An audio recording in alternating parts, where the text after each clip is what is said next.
はい、皆さん、こんにちは。マズです。今日はね、日本語の発音についてのアドバイスをしようかなと思ってました。どうもよろしく。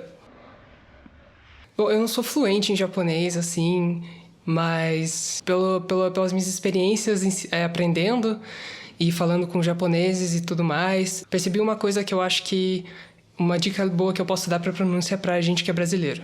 Então, eu vou falar hoje sobre a pronúncia do R em japonês.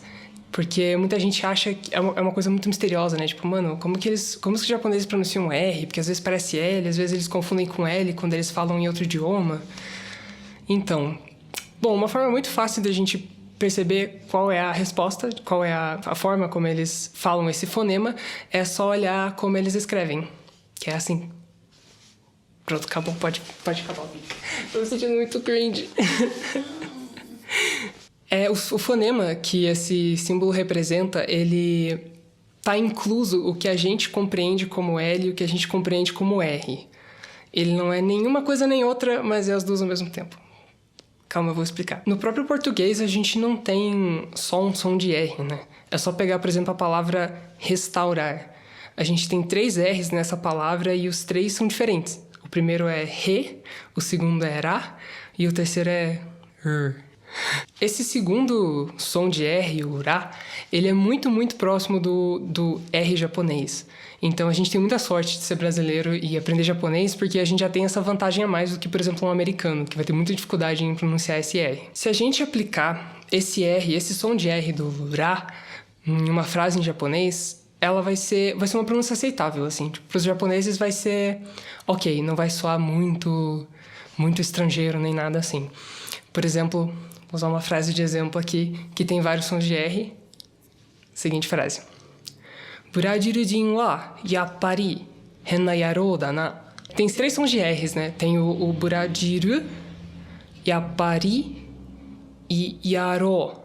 Se você pronunciar esses 3 R's dessa forma, que é um R bem mais brasileiro, assim, Brasil, yappari, yarou, não vai soar particularmente estranho. Os próprios japoneses, eles pronunciam o R assim de vez em quando. Só que claro que não é só isso. Tem muito mais acontecendo no R japonês. Se você for conversar com um japonês e você continuar falando esse R dessa forma por algum tempo, aos poucos o japonês vai começar a perceber, tipo, nossa, tem um sotaque ali em algum lugar e eu não sei dizer onde exatamente.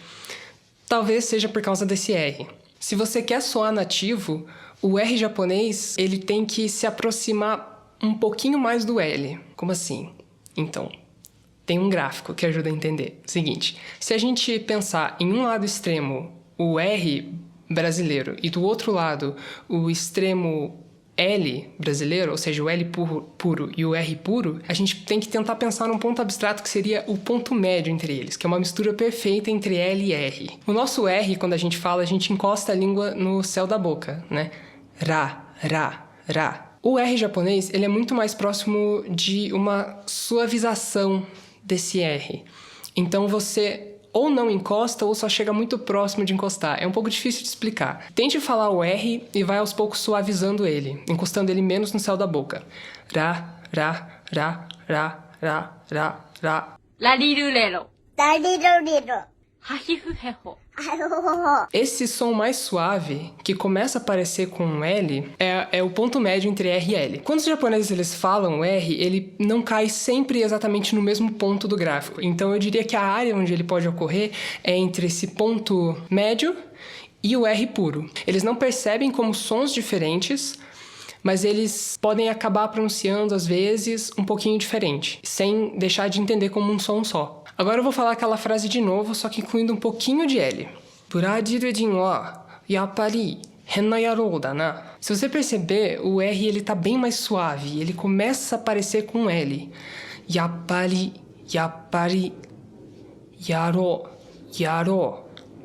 Ele começa a aparecer um L. Brasil-jin wa yappari henna yarou da na. Se você tiver ciente disso e tentar colocar o seu R sempre em algum lugar nesse gráfico, entre o meio ponto e o R puro, você vai aos poucos soar mais nativo, mais japonês. Eu consigo pensar em 3 exceções para o R japonês, quando ele é falado fora desse gráfico, dessa área do gráfico. Uma delas é que o ru, por algum motivo, ele costuma ser mais próximo do R puro. Como, por exemplo, os verbos taberu, aru, hoeru.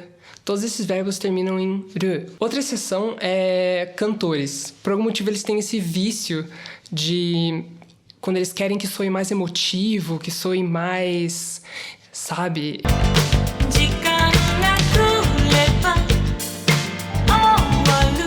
E ele acaba parecendo mais um L puro. E o terceiro exemplo é quando eles estão muito bravos, inconscientemente eles costumam dar uma enrolada no R. Aquela enrolada no R que, tipo, alguns brasileiros têm, principalmente pessoas mais velhas, que falaria, sei lá, rabanete.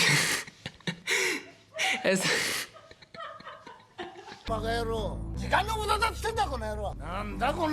Essa enrolada no R soa em japonês como se você estivesse meio bravo, ou como se você estivesse chamando alguém pra briga, assim, ou como se você fosse tipo um membro da Yakuza, que é tipo a máfia japonesa. Uma das características deles é que eles costumam falar com esse R enrolado, assim. Então evite, você pode soar meio grosso. Oi? Rabanete. これで以上です。何か習ってもらったといいですね。ありがとうございました。じゃあまたね。バイバイ。